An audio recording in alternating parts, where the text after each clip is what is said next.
Hello YouTube, as I promised in the last video of building a PC, here I have brought you guys how to assemble a PC.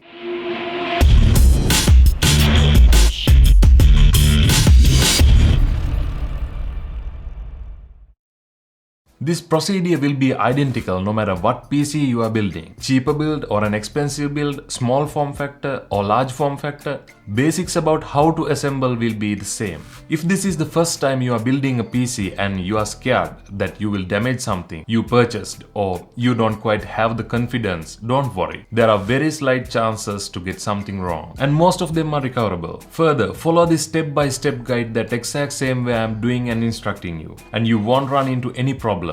First things first, let's get your screwdriver to be sitting in a convenient place and recommend a flat surface to start the process. Then get the motherboard and other components out from the box. We'll get the plastic bag with the motherboard first and place on side. Then we have SATA cables to connect SSD hard drives or ROM drives to connect to the motherboard. If your motherboard has built-in Wi-Fi, take out your Wi-Fi antenna as well. Then maybe you will get an I/O shield for the motherboard depending on the brand and model. In my case, it has this built-in I/O shield to the motherboard. There will be documents related to your motherboard in the box. Take some time and read it later. You will learn something new. Next step, without touching the top of the surface or underneath of the CPU, take the processor out from the box carefully. This will be the main step that you can get things wrong. In my case, I am using an AMD AM4 CPU which comes with pins underneath. Be careful with handling it as the bend of a single pin can ruin your build. Don't worry much if you drop it and bend a few pins, it's still recoverable. I have done it many times and recovered, but you need so much patience for the process of straightening them back. Grab the CPU by its sides and locate the golden triangle mark in the CPU. Generally, this is on the bottom left corner when you hold it in the correct angle to read the text on it. This triangle will be there whatever the CPU you are installing, either AMD or Intel. In the motherboard, you will find this black square socket with pinholes and small lever on side. Unlock the lever and raise it up to open the holes. Then locate the same triangle mark on the motherboard socket. While matching the triangles on both CPU and motherboard to be at the same corner, lower your CPU to the socket pinholes. Don't apply any pressure, just move a little to side by side until the CPU drops into those holes by itself. When the CPU in its place, lower the lever and lock it in place. Next, it's the time to install the M.2 drives if you have any. In my case, I have 1 TB Samsung M.2 and first we have to find the M.2 slots on the motherboard. In my motherboard, it is mentioned there are 2 M.2 slots and here is one covered by a heatsink. This is the first M.2 I am going to install. You can find a gap on the M.2 and a notch on the motherboard slot. Firmly insert the M.2 aligning the gap and the notch. Then lower the other end of the stick and finish by tightening the screws came with the motherboard. Depending on the brand and the model, maybe you will have heatsink and maybe not.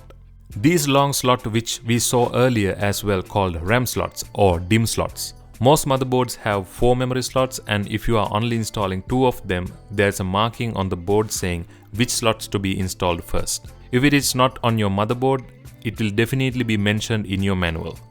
If you have only 2 RAM slots, then no need to worry, just fill both in. To install, just open these black tabs on sides and align the small gap in the stick with the notch on the slot as we did with M.2s. Then lower the memory stick applying the same pressure on both sides to snap it in place. And most of the time you will hear a click when tabs get automatically closed. If not, close them and lock it manually. Now we have done installing all the main parts onto the motherboard. And the next step is to install the liquid cooling system to the CPU. Normally with every single third-party cooling system, manufacturers provide the 3 types of brackets when selling their cooling components, which is for Intel, AMD AM4 and AMD Threadripper.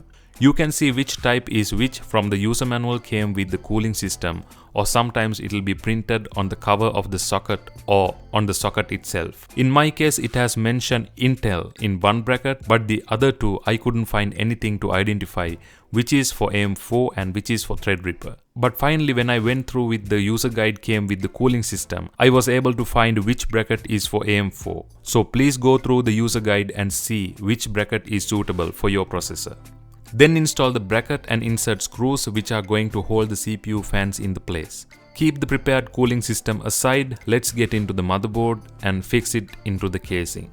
Just open the steel side of the case and find the accessories kit came with it. In the kit you will find all the screws you need to install the motherboard into your case. Check all the standoffs are aligned with your motherboard. Fortunately, by default, they have fixed standoff specially for my motherboard type. In your case, if it is not like that, don't worry. You can simply unscrew it from the case and place it on the relevant places depending on the size of your motherboard. If you have an I/O shield, this is the time to install it. Then place your motherboard on the standoff and tighten all screws. In this casing, you can remove the front panel and that will make it easier to install the fans and the radiator. I am going to install the fans behind the radiator, as if I am going to install the fans in front, I need someone else to hold the fans and the radiator until I tighten the screws, which is a luxury I didn't have at the time I was shooting this video. In that case, I will install fans to the radiator first from behind and will then install the whole unit to the chassis. This is not the preferred method, as you have no use of RGB fans then, as you can't see it from the front. But it doesn't matter for the performance, whichever way you install them.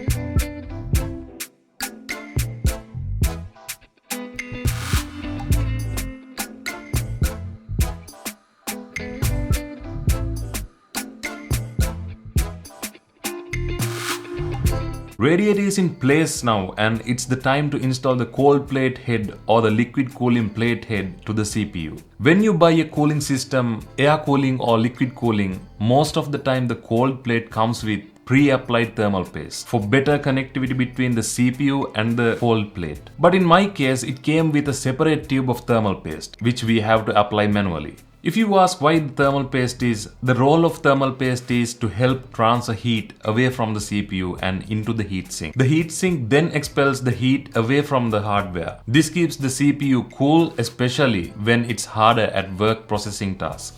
I am using the preferred method by most experts, which is to apply some thermal paste in a size of a rice grain to the middle of the CPU and firmly lower the cool plate head, and then thermal paste will spread across the CPU surface automatically. I have a clip-on type cooling head, so I don't have to remove the tabs on the board. But if you have the screw type, then you have to remove the plates with tabs and install with screws. So always read the manual to see which method suits you. First, I will put one clip to a tab in the motherboard, and then I will put the other one and tighten both screws until it tighten enough. Please remember to not to over tighten the screws, as it can put too much pressure on the CPU or the board itself. I recommend tightening for the maximum you can using your thumbs without using a screwdriver. So we have done most of the installation of this computer, and now it's time to install the power supply. Take the power supply unit out of the box. This power supply is not a modular one, so it will be easier for a beginner to install. Depending on the chassis model you have, sometimes it has to be slide in from back and sometimes from side. In my case, it has to be installed from the side, and let's install it. Just push the unit from side, the fan side facing down and the switch side facing out, and tighten 4 screws came with the power supply. Now it's the time to connect all the power supply cables needed for the motherboard and other peripherals. Let's connect the power cables coming out from the PSU to the motherboard. You don't have to worry much, as cable connectors are not fitting to the wrong sockets, and different sockets have different number of pins. Next, keep in mind that all the cables and sockets we are going to install going forward need to pass through the back of the motherboard and take out at the closest gap of the chassis to ease up the cable management. First, we will install the motherboard power cables to the motherboard. Most of the time it is a 24-pin connector. Just align the connector with the correct side of the socket and firmly press down until it locks in place. Then take the power connector named CPU and install it into the CPU power socket, which is normally placed on top of the motherboard, near the processor. In my case, it's one 8-pin connector and another 4-pin connector. Most of the time, it will be only 8 pins. You can split one 8-pin connector to make it a 4-pin if you need it. Then we are going to install the front panel connectors to the motherboard. First, we will install the USB Type-C cable into the motherboard.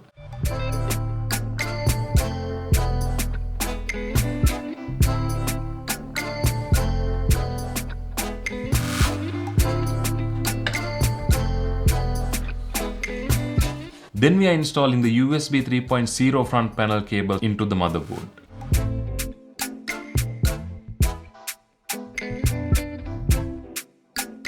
And then we are installing the front panel audio connector to the pins labeled audio on the motherboard.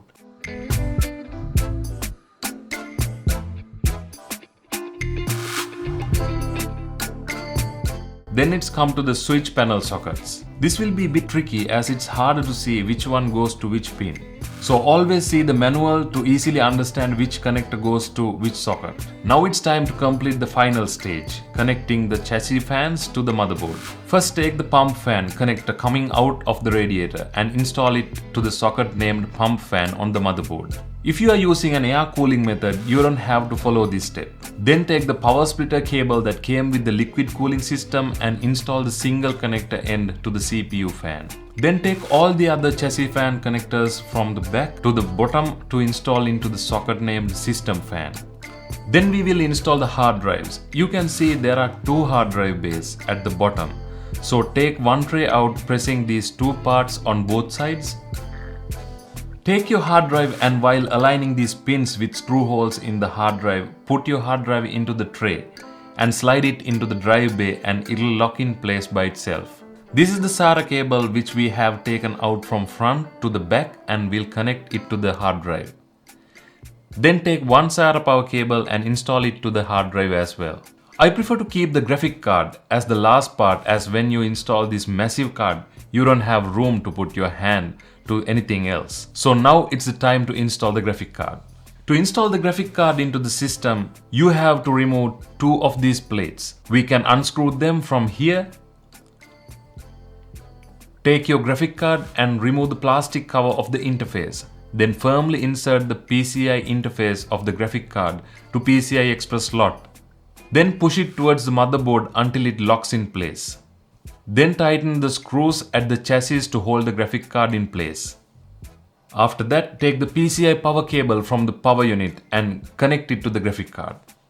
You can use the same 8-pin cable to supply power to both ports. But since I have two PCIe power cables coming out from my power supply, I prefer to use both cables to supply power rather using a single cable. Now it's time to do the cable management. I will do a quick cable management to make the video a bit short, and it won't be the best looking cable management. So when you do, just take your time and do it in a proper way. If you haven't got any Velcro strips, just use some cable ties and tie all cables in place. Even after the cable management, I have kept some other cables hanging, and those are the power and RGB cables of the radiator fans that are a little bit tricky to install. Each fan has two cables, one is for power and the other one is to sync with RGB. Two power cables needs to be plugged into the power splitter, which we installed earlier to the motherboard CPU fan socket. RGB cables need to interconnect with each fan RGB connector in a way called daisy chaining formation. And at the end it needs to connect with the cool plate header male connector. If it confuses you, just stick on the instructions on the manual. We have done installing all internal parts, and this is how it looks from the outside after doing the cable management. So we have done everything and we have closed the front and back panels of the casing. As the last part, we are going to install the Wi-Fi antennas.